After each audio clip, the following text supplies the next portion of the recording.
दो दोस्तों कहानी कुछ इस प्रकार है। मूवी की स्टार्टिंग में हमें सियोंग दिखाया जाता है और आज उसकी बेटी का बर्थडे होता है। इसीलिए सियोंग की मदर उसे कुछ पैसे देती है ताकि वो अपने बेटी को डिनर पर ले जा सके। लेकिन जब सियोंग को और पैसों की जरूरत होती है तो इसीलिए वो अपनी मदर का एटीएम कार्ड चुरा लेता है। इसके बाद वो अपनी मदर के सारे पैसे चुरा लेता है और उन पैसों को वो लगा देता है हॉर्स राइडिंग में, और इस गेम में वो 4 मिलियन वोन जीत जाता है। अब सियोंग ने एक कंपनी से बहुत सारे पैसे उधार ले रखे थे तो इसीलिए वही लोग उसके पीछे पड़ जाते हैं। इसके बाद वो सियोंग को पकड़ ही लेते हैं और वो उसे काफी मारते हैं। और जब उनके पैसे लुटाने के लिए अपने पॉकेट में चेक करता है तो वो देखता है कि उसके पास तो पैसे हैं ही नहीं, यानी वो वाले पैसे जिसने हॉर्स राइडिंग में जीते थे। और तब उसे याद आता है कि जब वो इन लोगों से बचकर भाग रहा था तो वो एक लड़की से टकरा गया था, तो जरूर उसी लड़की ने ही उसकी जेब काट ली।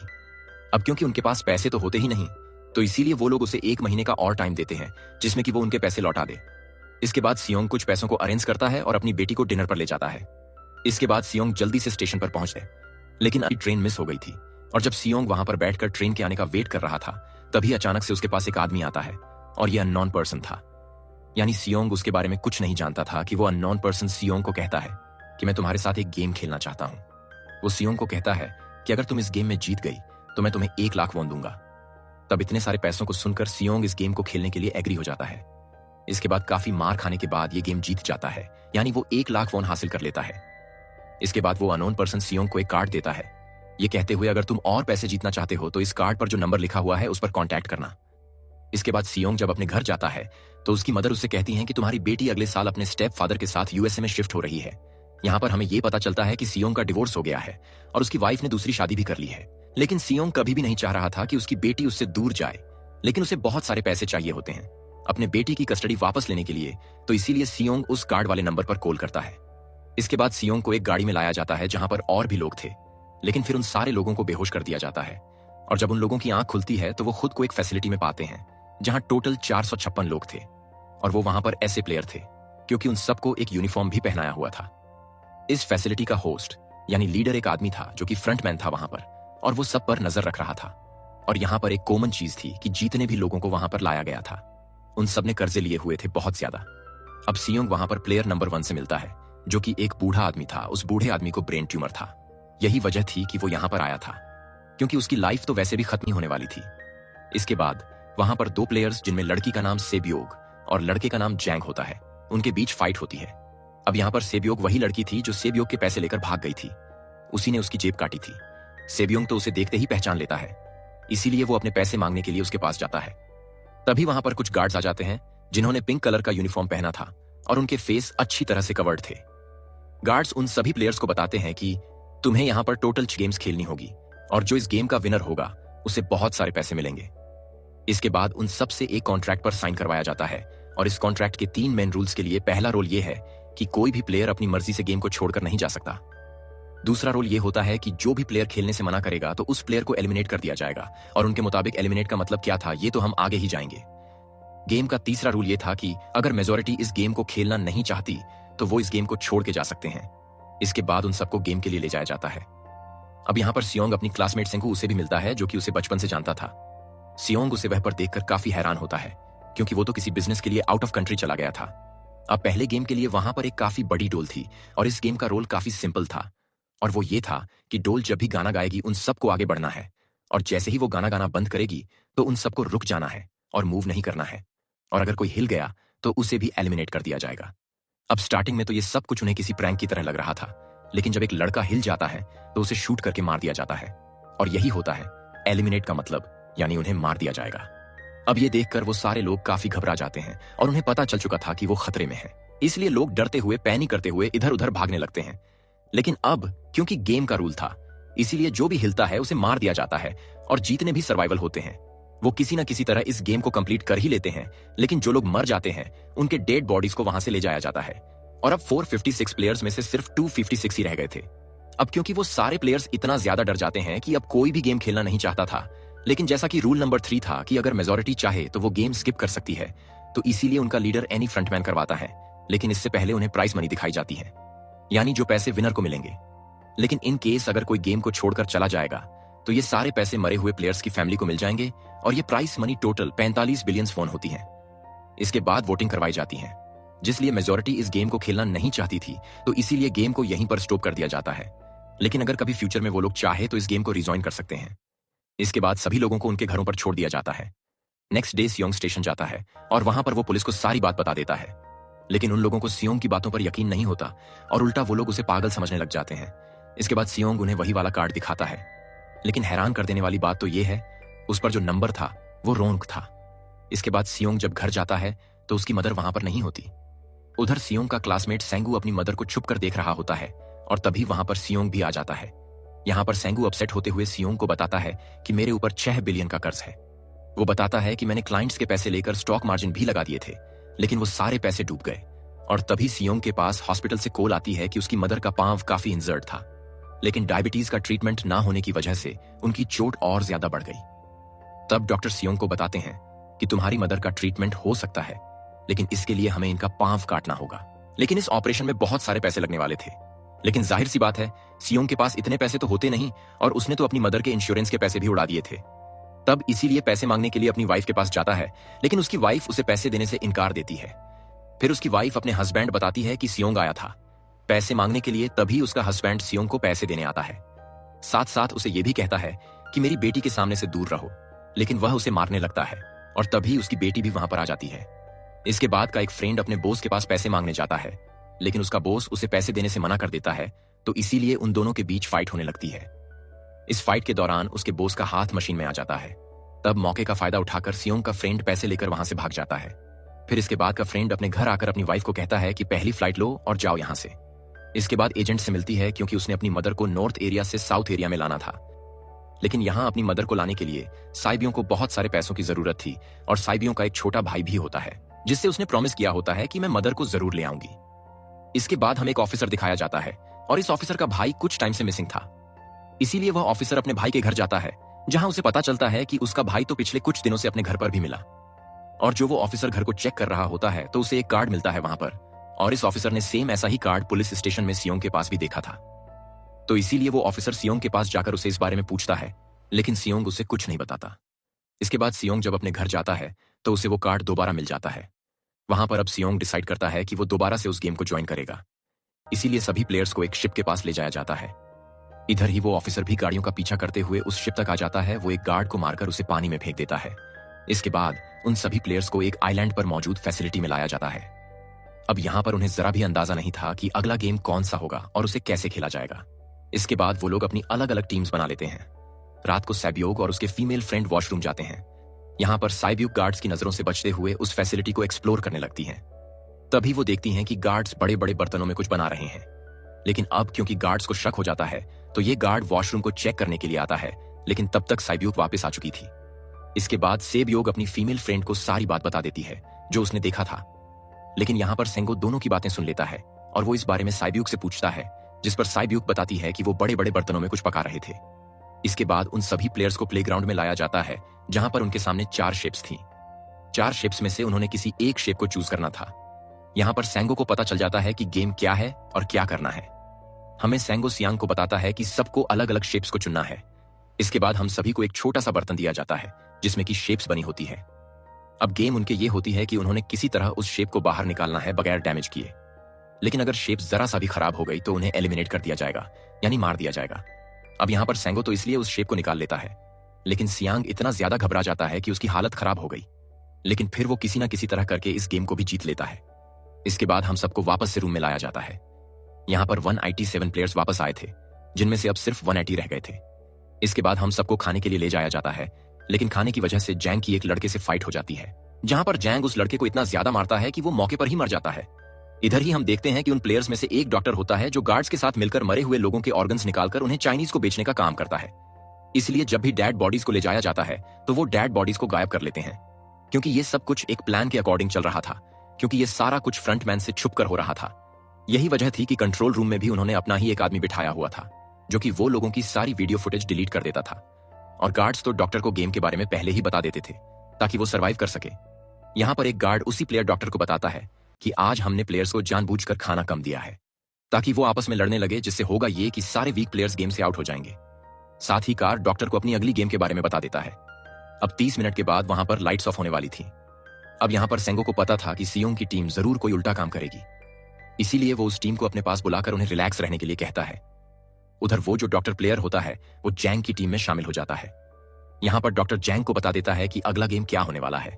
इसके बाद लाइट्स ऑफ हो जाती है और जैंग अपनी टीम के साथ मिलकर बाकी सभी को मारने लगता है। जैंग एक लड़की को मारकर साइब्यूक को मारने जाता है, लेकिन तभी शियोंग उसे बचा लेता है। इसके बाद गार्ड्स वहां पर आकर उन सभी को रोक लेते हैं और अब टोटल 80 लोग रह गए थे। इसके बाद उन सभी को तीसरे गेम के लिए ले जाया जाता है और यहाँ पर उन्हें 10-10 प्लेयर्स की एक टीम बनाने के लिए कहा जाता है और वो लोग ऐसा ही करते हैं, अपनी अपनी टीम बना लेते हैं। अब क्योंकि जैंग को अगली गेम के बारे में पहले ही पता होता है, इसलिए वो साइब्यूक की फीमेल फ्रेंड को अपनी टीम में नहीं रखता और वो अपनी टीम में सिर्फ मर्दों को ही रखता है। इसके बाद सैंगो भी अपनी एक टीम बना लेता है। अब क्योंकि उन्हें एक प्लेयर की जरूरत है तो इसीलिए साइब्यूक की फीमेल फ्रेंड उनकी टीम में शामिल हो जाती है और ये गेम असल में टग ऑफ वॉर का होता है, यानी उन्होंने अपने सामने वाली टीम को नीचे गिराना था। इसके बाद गेम स्टार्ट हो जाती है और जैंग की गेम बड़ी आसानी से इस गेम को जीत लेती है। इसके बाद बारी होती है सैंगो की टीम की प्लेयर नंबर 1, यानी वो बूढ़ा आदमी कहता है कि मैंने अपनी जिंदगी में बहुत सारे टग ऑफ फोर्स खेल रखी है, इसीलिए वो उन सबको गाइड करता है कि इस गेम को कैसे जीतना है, तो इसीलिए वो लोग किसी ना किसी तरह करके इस गेम को जीत जाते हैं। अब ये दिखाया जाता है कि 30 मिनट के बाद दोबारा से लाइट ऑफ हो जाएगी। इस पर उन सबको कहता है कि रेडी रहना, तो इसीलिए वो डिसाइड करते हैं कि एक एक करके हम पहरा देंगे। अब की टीम में एक से बढ़कर एक चला प्लेयर था, तो इसीलिए को डर होता है कि कहीं उसकी टीम उसे ही साइड पर ना ले, यानी उसे ही अपने रास्ते से ना हटा दे। दूसरी तरफ डॉक्टर और गार्ड्स मिलकर डेड बॉडी की ऑर्गन निकाल रहे होते हैं और इन ऑर्गन को डिलीवर करने जाना था।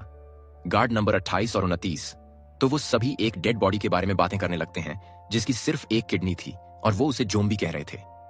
अब यहां पर जो गार्ड नंबर 29 था या नहीं, जिसने वो ऑर्गन डिलीवरी करने जाने था, वो कोई और नहीं बल्कि वो ऑफिसर था जो गार्ड के बेस में वहां पर आया था। और ये सब बातें सुनकर उसे शक होता है कि शायद ये लोग मेरे भाई की बात कर रहे हैं, क्योंकि उसकी भी एक ही किडनी थी। इसके बाद नंबर 28 और 29 वो ऑफिसर ऑर्गन को डिलीवर करने के लिए चले जाते हैं। रास्ते में वो ऑफिसर नोटिस करता है कि टनल में तो बम लगा हुआ है। तब नंबर 28 उसे बताता है जब हम यहां से बाहर निकलेंगे तो उस जगह को ब्लास्ट कर दिया जाएगा। अब यहां पर वो ऑफिसर नंबर 28 से और इन्फॉर्मेशन लेने की कोशिश करता है, इसीलिए ये नंबर 28 को उस पर डाउट होने लगता है। इसीलिए वो उस ऑफिसर को अपना फेस दिखाने के लिए कहता है। अब यहां वो ऑफिसर अपना फेस भी दिखा देता है, साथ ही साथ वो नंबर 28 पर गन पॉइंट भी कर देता है। साथ ही साथ वो ऑफिसर उसे एक किडनी वाले आदमी के बारे में पूछता है कि वो कौन है जिसे तुम जोम्बी कहते थे, जिस पर वो नंबर 28 उसे कहते हैं कि वो तो एक लड़की थी, अब यहां पर नहीं। नंबर 28 उस ऑफिसर को कहता है कि तुम लीडर के रूम में जाकर सारी इंफॉर्मेशन देख सकती हो, वहां पर सबका डेटा है। ये जानने के बाद वो ऑफिसर नंबर 28 को मार डालता है। उधर वो डॉक्टर गार्ड्स से अगले गेम के बारे में पूछता है, लेकिन इस बार गार्ड्स को भी अगली गेम के बारे में पता नहीं होता, इसलिए डॉक्टर को गुस्सा आ जाता है और वो एक गार्ड को पकड़ लेता है और उनकी फाइट होने लगती है। इसी फाइट में डॉक्टर उस गार्ड को मारकर वहां से भाग जाता है। इसके बाद एक गार्ड भी उसका पीछा करता है और वो दोनों प्लेग्राउंड में आ जाते हैं। यहां पर गार्ड डॉक्टर को अपनी बातों में फंसाकर उसे मारने वाला होता है, लेकिन सभी लीडर यानी फ्रंटमैन आकर उसे मार डालता है और बाद में ही उस डॉक्टर को भी मार डालते हैं। साथ साथ इन्हें वहीं पर नंबर 28 की डेड बॉडी भी मिल जाती है, जिससे इन्हें यह पता चल जाता है कि फैसिलिटी में कोई घुस गया है। उधर वो ऑफिसर लीडर यानी फ्रंटमैन के रूम तक पहुंच जाता है, तो वो चेक करते करते एक ऐसे रूम में जाता है जहां पर सबके रिकॉर्ड्स हैं। और जब वो ऑफिसर रिकॉर्ड चेक कर रहा होता है तो उसे सभी विनर की एक लिस्ट मिलती है, जिसमें उसके भाई का भी नाम था, वो भी कभी विनर था। उधर सभी प्लेयर्स को 4th गेम के लिए ले जाया जाता है, जहां पर उन सबको अपना अपना पार्टनर चुनने के लिए कहा जाता है और वो प्लेयर्स करते भी ऐसा ही हैं, अपना अपना पार्टनर चुन लेते हैं। साइब्यूक के फीमेल फ्रेंड भी अपना पार्टनर ढूंढने की कोशिश करते हैं, लेकिन कोई भी उसका पार्टनर बनने को तैयार ही नहीं था। इसके बाद सभी प्लेयर्स को 10-10 मार्बल्स दिए जाते हैं। असल में ये गेम ऐसी होती है कि एक प्लेयर को अपने पार्टनर से सारे मार्बल्स लेने होते हैं बगैर कोई जोर जबरदस्ती के, और जो दूसरा पर्सन होगा जिसके पास मार्बल्स नहीं होंगे उसे मार दिया जाएगा। कि सैंगू और सियोंग का फ्रेंड और इवन का गेम खेलते हैं, जिसमें कि उन्हें गेस करना था कि सामने वाले के हाथ में कितने मार्बल्स हैं। अब यहां पर सैंगो के सारे मार्बल्स जीत जाता है, जिसकी वजह से लास्ट में सैंगो पास सिर्फ एक ही मार्बल बचता है, क्योंकि सैंगो को पता चल चुका था कि अब वो बच नहीं पाएगा। इसीलिए वो सियोंग के फ्रेंड अपनी बातों में फंसाकर वो उससे ये यकीन दिलाता है कि अगर हम में से कोई भी हार गया तो हारे हुए लोगों का मैच दोबारा करवाया जाएगा। अब यहां पर सैंगो धोखे से सियोंग के फ्रेंड के सारे मार्बल्स चेंज कर देता है। इसके बाद सैंगो मार्बल्स लेकर गार्ड को दे देता है और वहां से बाहर चला जाता है, और जब सियोंग का फ्रेंड मार्बल्स चेक करता है तो वहां पर पत्थर होते हैं। उधर प्लेयर नंबर 1 यानी इस बूढ़े आदमी की हालत खराब हो रही थी, इसीलिए वो तो इधर उधर घूम रहा था, लेकिन सियोंग किसी तरह उसे खेलने के लिए एग्री कर लेता है। अब यहां पर और वो दोनों यानी वह बुढ़ा आदमी और भी इवन ओड खेलते हैं। अब इनमें से वो बुढ़े आदमी सियोंग के सारे मार्बल्स जीत जाता है, लेकिन लास्ट राउंड में वो बुढ़ा आदमी भूल जाता है कि उसने क्या चूज किया था। तो यहां पर सियोंग उसे बातों में फंसाकर उसके सारे मार्बल्स ले लेता है, लेकिन यकीन मानिए कि वो बुढ़ा आदमी काफी चालाक था। उसने एक मार्बल अपने पास ही रखा हुआ था और वो दोबारा से इधर उधर घूमने लगता है। अब यहां पर सियोंग उसे रिक्वेस्ट करता है कि प्लीज मेरे साथ एक और गेम खेलो। तो यहां पर वो बुढ़ा आदमी वो कहता है कि मुझे पता है कि तुमने सारे मार्बल्स धोखे से लिए हैं। मुझसे वो कहता है कि मुझे सब पता था, बस मैं पागल बनने की एक्टिंग कर रहा था। तब ये सुनकर सियोंग को उस पर तरस आ जाता है और वो उसे ये सारे मार्बल्स दे देता है। उसके बाद साइब्यूक और उसकी फीमेल फ्रेंड भी गेम खेल रहे होते हैं। उनकी गेम ये होती है कि जो मार्बल्स के ज्यादा करीब फेंकेगा वो ही जीतेगा। पहले साइब्यूक अपने मार्बल्स फेंकती है, लेकिन जब साइब्यूक की फ्रेंड की बारी आती है तो वो अपने सारे मार्बल्स फेंक देती है। लेकिन साइब्यूक जब ये देख लेती है तो वो अपने फ्रेंड को दोबारा फेंकने के लिए कहती है। फिर उसकी फ्रेंड कहती है कि नहीं, मैं बिल्कुल अकेली हूं, मेरी पीछे तो कोई भी नहीं है, लेकिन अगर तुम्हें कुछ हो गया तो ये अच्छी बात नहीं है। तुम्हारी पीछे तुम्हारा छोटा भाई है, तुम्हारा वेट कर रहा है, और इसी वजह से साइब्यूक की फ्रेंड को मार दिया जाता है। इसके बाद उन सबकी डेड बॉडीज को वहां से ले जाया जाता है। इसके बाद वो सब वापस से रूम में आ जाते हैं। यहाँ पर जैक देखता है कि साइब्यूक की वो फ्रेंड अभी भी जिंदा थी, लेकिन अब क्योंकि उन दोनों के बीच किसी बात को लेकर क्लैश चल रहा था, तो इसीलिए जैंग की वो फ्रेंड उसे बुली करने लगती है। इसके बाद फ्रंटमैन को एक रेड बॉडी के पास उस ऑफिसर का आईडी कार्ड मिल जाता है। तभी फ्रंटमैन को पता चलता है कि उसके सारे वीआईपी आ चुके हैं, तो इसीलिए फ्रंटमैन उन्हें लेने के लिए चला जाता है कि सारे वीआईपी को उनके रूम में लाया जाता है। इसके बाद फ्रंटमैन वीआईपी के आने के बारे में एक और आदमी को जाकर बताता है, और यही आदमी मेन होता है। और ये कौन होता है, हम ये आगे जानेंगे नेक्स्ट वे। उन सबको 5वें गेम के लिए लाया जाता है, जहां पर 1 से लेकर 16 तक नंबर पड़े होते हैं, और वो सभी प्लेयर्स अपना अपना नंबर ले लेते हैं। नंबर का मतलब ये था कि जो नंबर भी एक प्लेयर पर आएगा उसके मुताबिक ये उसकी बारी आएगी। अब यहाँ पर लास्ट में पहला और आखिरी नंबर रह जाता है, यानी 1 और 16। तो यहाँ पर सियोंग कंफ्यूज हो जाता है कि उसे कौन सा नंबर चूज करना चाहिए। अगर उसने पहला नंबर लिया तो वो फंसेगा और मरेगा, क्योंकि उसे नहीं पता कि गेम क्या है। और अगर लास्ट नंबर लेगा तो क्या पता उसकी बारी ना आए, टाइम कम रह जाए। और तभी वहां पर एक आदमी आ जाता है और वो सियोंग को कहता है कि मुझे पहला नंबर चाहिए, क्योंकि मैं अपनी जिंदगी में कभी भी फर्स्ट नंबर पर नहीं आया। जिसके बाद उन्हें गेमिंग रूम में लाया जाता है। अब इस गेम का रूल ये होता है कि दाए हुए टाइम में उन्हें ब्रिज की दूसरी साइड पर जाना है। अब इसके बीच में 2 तरह के ग्लास लगे होते हैं, एक तो होता है आम ग्लास और एक होता है टेम्पर्ड ग्लास। आम ग्लास पर पांव रखते ही वो टूट जाएगा और वो लोग नीचे गिर जाएंगे। इसके बाद गेम स्टार्ट हो जाता है और वो लोग एक एक करके मरने लगते हैं। फिर एक टाइम ऐसा आता है जब जैंग सबके सामने होता है और वो आगे ही नहीं बढ़ रहा होता। उनके पास एक ही रास्ता था, या तो वो आगे जाए या सारे ही मर जाए। और तभी जैंग के सामने उसकी वही फ्रेंड आ जाती है जो उसे बुली कर रही थी, और वो जैंग को कहती है कि मैंने तुम्हें कहा था, जिस दिन तुमने मुझे धोखा दिया मैं तुम्हें मार दूंगी। इसके बाद वो जैंग को पकड़ लेती है और उसे लेकर नीचे, जिसकी वजह से उन दोनों की मौत हो जाती है। और वहां पर एक आदमी था जो ग्लास कंपनी में काम करता था और उसे पता था कि टेम्पर ग्लास कौन सा है, लेकिन फ्रंटमैन को इस बात का पता चल जाता है तो वो लाइट्स ऑफ करवा देता है ताकि वो ग्लास को पहचान ही ना पाए। अब लास्ट में एक ही स्टेप बचता है और उनके पास तो टाइम ही नहीं था, इसीलिए सेंगो उस आदमी को धक्का दे देता है। तो यहाँ पर सेंगो, सियोंग और साइब्यूक ब्रिज को पार कर लेते हैं, लेकिन ग्लास टूटने की वजह से उन्हें काफी चोट लग जाती है, खासतौर पर साइब्यूक को। उधर इस ऑफिसर ने एक सर्वेंट को मारकर उसकी जगह खुद ले ली थी। अब एक वीआईपी को उस ऑफिसर पर शक होता है और वो उसे कहता है कि अपना मास्क रिमूव करो, लेकिन वो ऑफिसर कहता है कि ठीक है, लेकिन मैं अंदर जाकर अपना मास्क रिमूव करूंगा। इसके बाद वो ऑफिसर उस वीआईपी को लेकर अंदर चला जाता है। अंदर जाकर वो ऑफिसर उस वीआईपी को बेहोश कर देता है और इस बात का पता है फ्रंटमैन को चल जाता है, इसीलिए फ्रंटमैन उसके पीछे जाता है और वो उस ऑफिसर को देख लेता है। इसीलिए वो ऑफिसर वहां से भागकर आईलैंड पर आ जाता है। फ्रंटमैन भी उसका पीछा करते हुए वहां पर आ जाता है। अब यहां पर वो ऑफिसर अपने सीनियर्स को कॉल करने की कोशिश करता है, लेकिन कॉल कट हो जाती है कि वो ऑफिसर उन्हें सारे सबूत भेजता है, लेकिन वहां पर नेटवर्क नहीं था। इसके बाद फ्रंटमैन ऑफिसर को पकड़ लेता है और उसे उनके साथ चलने के लिए कहता है, लेकिन वो ऑफिसर तो उस फ्रंटमैन पर गोली चला देता है। इसके बाद फ्रंटमैन अपना मास्क उतार देता है तो वो ऑफिसर देखता है कि वहां पर कोई नहीं बल्कि उसका अपना भाई है। वो इसके बाद ऑफिसर का भाई है। फ्रंटमैन उसे शूट कर देता है और वो जाकर पानी में गिरता है। उधर ग्लास लगने की वजह से साइब्यूक काफी इंजर्ड हो गई थी और उसका सारा खून भी बह रहा होता है। इसके बाद तीनों सर्वाइवर्स को डिनर के लिए ले जाया जाता है और उनके पास एक एक नाइफ भी रख दिया जाता है, मतलब रात में उन तीनों में से कोई भी एक दूसरे को मार देगा। तभी सियोंग नोटिस करता है कि साइब्यूक की हालत काफी खराब है, इसीलिए वो साइब्यूक को कहता है कि फिक्र मत करो, हम दोनों साथ हैं और इस गेम में हम दोनों मिलकर सेंगो को हरा देंगे। इसके बाद हम दोनों यहां से बाहर निकल जाएंगे और पैसों को आधा आधा डिवाइड कर लेंगे। साइब्यूक को उसे बताती है कि मेरा एक छोटा भाई है जिसे मैं ऑर्फनेज में छोड़कर आई हूं, और अगर हम दोनों में से कोई भी जिंदा बचकर बाहर जाएगा तो उसे उन दोनों की फैमिली का ख्याल रखना होगा। अब साइब्यूक की हालत काफी खराब थी, उसे डॉक्टर की जरूरत थी, इसीलिए सियोंग कोई मदद लाने के लिए जाता है, लेकिन जब तक वो वापस आता है तब तक सेंगो साइब्यूक को मार चुका था। फिर नेक्स्ट डे उन दोनों को गेम नंबर 6 इन्हें लास्ट गेम के लिए ले जाया जाता है। गेम का रोल बड़ा ही सिंपल था कि मार दो या मर जाओ, और इस गेम का नाम होता है स्क्विड गेम। इसके बाद गेम स्टार्ट हो जाती है और उन दोनों के बीच काफी फाइट होती है, लेकिन लास्ट में सेंगो की हालत खराब होने लगती है। तभी सियोंग कहता है कि मैं इस गेम को रोकना चाहता हूं, और तभी सियोंग सेंगो को उसके साथ चलने के लिए कहता है, लेकिन सेंगो तो अपने आप को ही मार डालता है जिसकी वजह से सियोंग गेम जीत जाता है। फिर फ्रंटमैन सियोंग को कहता है कि तुम बहुत अच्छा खेले, लेकिन मुझे इसकी उम्मीद नहीं थी। इसके बाद सियोंग को उसके घर पर छोड़ दिया जाता है और उसके पास एक एटीएम कार्ड भी था। और जब सियोंग उस एटीएम कार्ड को जाकर चेक करता है तो वो दिखता है कि सारे पैसे उसके अकाउंट में भेज दिए जाते हैं। इसके बाद सियोंग अपने घर जाता है, लेकिन तब तक उसकी मदर की डेथ हो जाती है।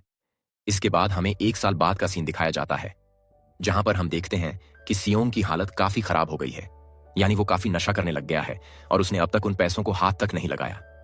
एक दिन में फूल बेचने वाली औरत के पास आती है और वो उसे सेम वैसा ही कार्ड देती है जिसमें एक एड्रेस लिखा हुआ था, और फिर उस एड्रेस पर जाता है जहां पर उसे पता चलता है कि ये सारा किया धरा किसी और का नहीं बल्कि उस बूढ़े का है, प्लेयर नंबर 1 का, और वो अभी भी जिंदा है। यहां पर वो बूढ़ा आदमी को बताता है कि मैं अपनी लाइफ से बोर हो चुका था और ये सारे गेम मैंने अपने क्लाइंट्स के साथ मिलकर बनाई ताकि मैं लोगों को मरता हुआ देखकर एंजॉय कर सकूं। लेकिन हाँ, हमने किसी को मजबूर नहीं किया था ऐसा करने के लिए, और मैंने गेम में इसलिए पार्टिसिपेट किया क्योंकि गेम देखने से ज्यादा उसे खेलने में मजा आता है। वो कहता है जो पैसे तुम्हारे पास हैं वो मेरे ही हैं, और ये कहते ही उस बूढ़े आदमी की मौत हो जाती है। इसके बाद सियोंग साइब्यूक के छोटे भाई के पास जाता है और उसे लेकर वो जाता है सैंगो की मदर के पास, और वो सैंगो की मदर को कहता है कि इस बच्चे का ख्याल रखना, साथ साथ वो उसे एक बैग भी देता है जिसमें बहुत सारे पैसे होते हैं। इसके बाद सियोंग स्टेशन पर जाता है जहां पर उसे कोई अननोन पर्सन मिलता है जो कि उसी मूवी के स्टार्ट में भी मिला था। यहां पर सियोंग उसका पीछा भी करता है, लेकिन तब तक वो भाग चुका था। फिर सियोंग उस कार्ड वाले नंबर पर कॉल करता है और वो पूछता है कि तुम लोग कौन हो और लोगों के साथ ऐसा क्यों कर रहे हो, क्यों खेल रहे हो लोगों की जिंदगी से। लेकिन आगे से उसे रिस्पांस आता है कि सियोंग, अगर तुम्हें जिंदा बचना है तो प्लेन में चढ़ जाओ। और यहां पर मूवी का दी एंड हो जाता है। लौटूंगा ऐसी ही शानदार कहानी के साथ। कहानी अच्छी लगी हो तो वीडियो को लाइक करे, सब्सक्राइब करे और अपने दोस्तों के साथ शेयर करना ना भूले। मिलते हैं नेक्स्ट वीडियो में। धन्यवाद।